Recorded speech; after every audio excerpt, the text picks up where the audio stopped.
everyone, Kristina Werner here. Welcome to another video for SimonsStamp.com. Today I'm going to be using a stamp set and also the paints that are included in the November 2019 card kit. This is a really fun kit with tons of possibilities, including watercolor cards from Susie Plantamura. But today I'm going to be doing just some watercoloring with the watercolor set that comes in the kit and the stamp set. The stamp set is called Woodland Whimsy, and there's tons of fun critters and little floral elements that you can use to build a scene using the stamps. I'm going to be using a few of the different images, and let's get started. Starting out with some Strathmore cold press watercolor paper, and I'm placing it in my MISTI stamping tool.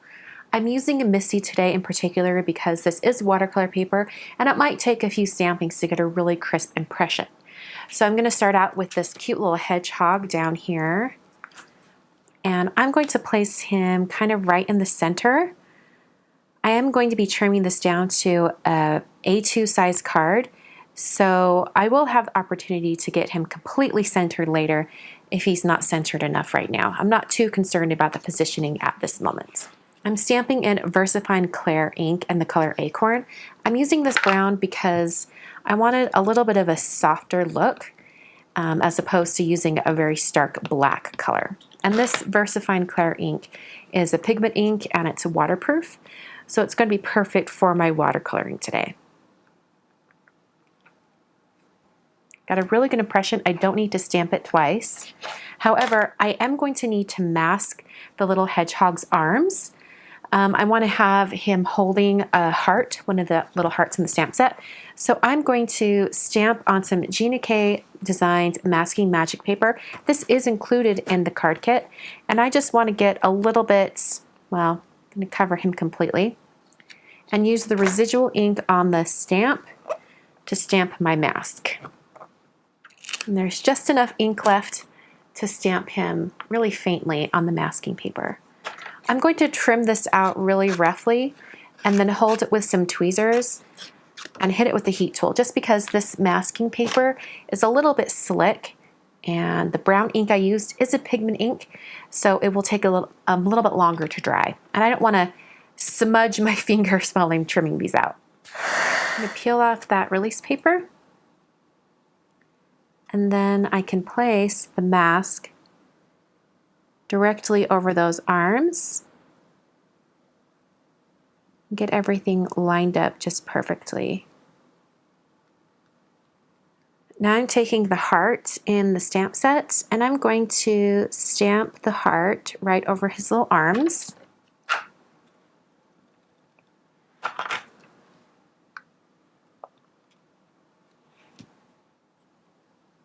All right, so now we have the little heart in his arms. And I'm going to save this mask just on the back of the stamp set. I'll just put it right over the little hedgehog. I can save that mask for use on another card. Now I'm going to do some very careful stamping with the curved banner at the bottom, as well as some of the leaves and floral images in the stamp set.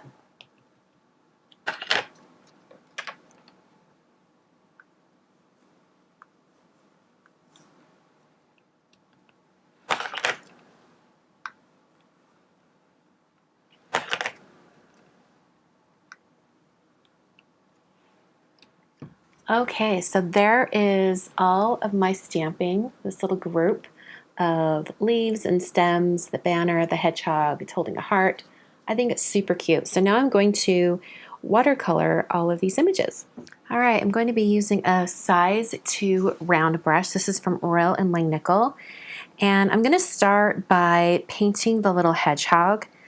I'm going to do kind of like a creamy mustard color in the center, and I'm going to do some color testing just on some scratch watercolor paper here to see if I have the color that I want. This isn't quite the color I want, so I'm going to mix it until I get the color I want. And I'm just going to use there's some clear area on the palette, so I'll mix it over on this side. I'm going to add this kind of gray shade up here.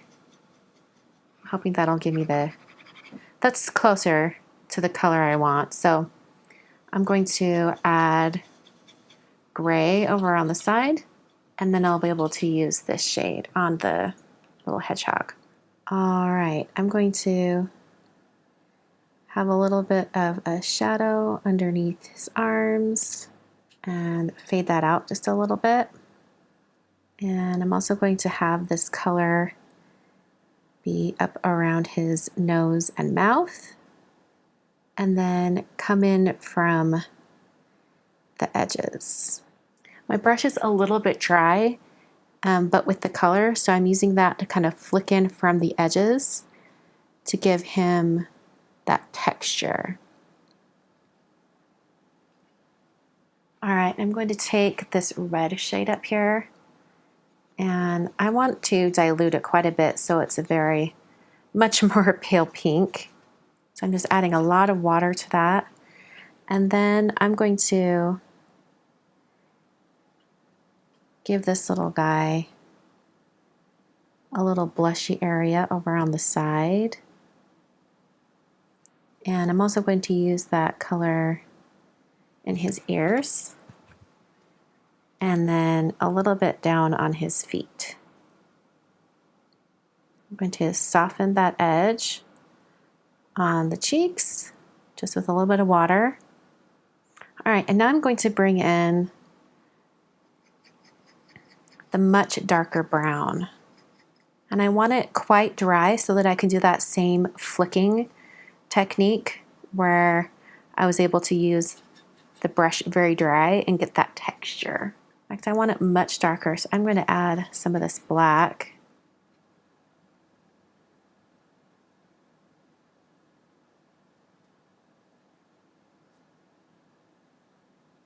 And now I just want to make sure I paint his ears so that they have a little bit of color. All right, and with that lighter shade, I just want to add a little bit of color on his arms. And I'm going to add that shadow under the heart again, just to intensify it a little bit, since it did sort of get lost in translation after I started painting the rest of the scene here. All right, with a semi-dry brush, I'm just going to flick from the center once again, just to get that texture. All right, and then I think that little guy is done. I'm just going to paint the other areas. I'm going to have the heart right in the center be a nice red shade. And this is actually a really, really pretty color in the watercolor palette.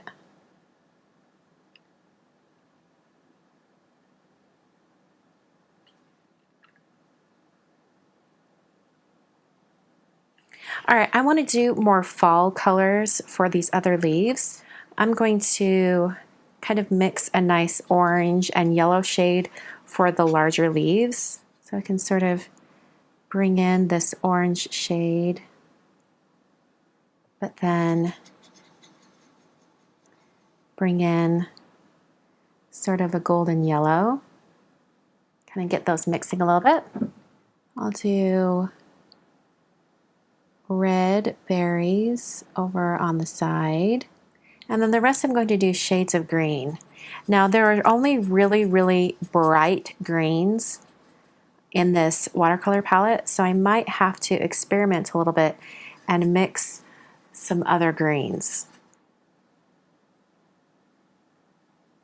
I think I'll do these leaves in brown. And in fact, I'm going to mix sort of a brownish green shade. I'm going to go over this one again just to mute that green color just a little bit. And then I'm going to do that kind of muted green brown shade up here at the top. All right, the only color I have left to work with is down here. This pink up here is looking a little bit too pink for me, and I want it to be a little bit more of a maroonish red color. Now that I'm looking at it, I want it to kind of fit in with the fall colors. So I'm taking the very, very last color in the bottom of the palette right here, and I'm going to paint over top Doesn't look like that's going to intensify it much, so maybe I'll just go over it with brown. This might work. Just add a little bit of brown over that pink shade, and then it will fit in a little bit more with the more fallish vibes. I like that more now. All right, for this banner, I think I want it to have, I kind of want it to be that green color up there, which was a mixture of green and brown. All right, and I'm just going to start painting this right over the top. And I do want to have a little bit of shading on this banner. So I'm going to grab even a little more brown and just mix that into that green shade. And then I can put that darker color back in those areas. And I'm going to paint in his nose. I'll have to add a highlight with a white gel pen. And I think I'll actually come in here with a black mark, a very thin black mark, and finish off his mouth so it's a little bit more visible. All right, I've watered down the gray in the palette, and I'm just going to add a little bit of gray around these elements to give them a little bit of shadow, just to give them a little bit of a finished look since they're looking just a little bit unfinished at the moment. Taking a Copic multiliner, and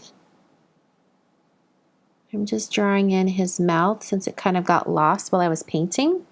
And I'm also going to take a white gel pen, and I'm going to put just a little bit of a highlight right on his nose. I'm using the Waffle Flower A2 layer dies so that I can trim this out to the perfect size for my card front. I'll just use a little bit of washi tape to hold this in place while I run it through my die cutting machine. The card base I'm using today is made out of some Nina Environmental Desert Storm cardstock, and I'm going to do a little bit of stamping and painting on top for a background pattern before I adhere my little watercolor piece. The stamp set has some great birch trees, so I thought that would look really cool on the background of the card. I'm using the same ACORN ink.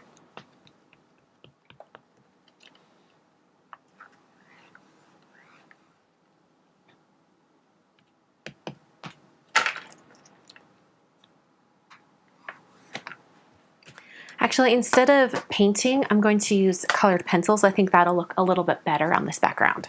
And I'm only going to worry about what I need to color for, until it's covered. So I know I'm just making a mark here that everything above this needs to be colored in. I'm going to do a brown background in between all of the tree trunks, and then I'm going to add a little bit of white onto the actual tree trunks themselves.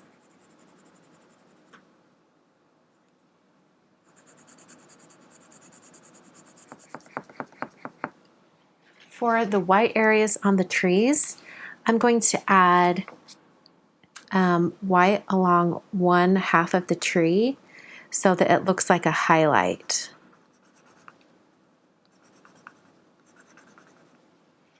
All right, so now I have that background colored enough that I can adhere my watercolor piece on top.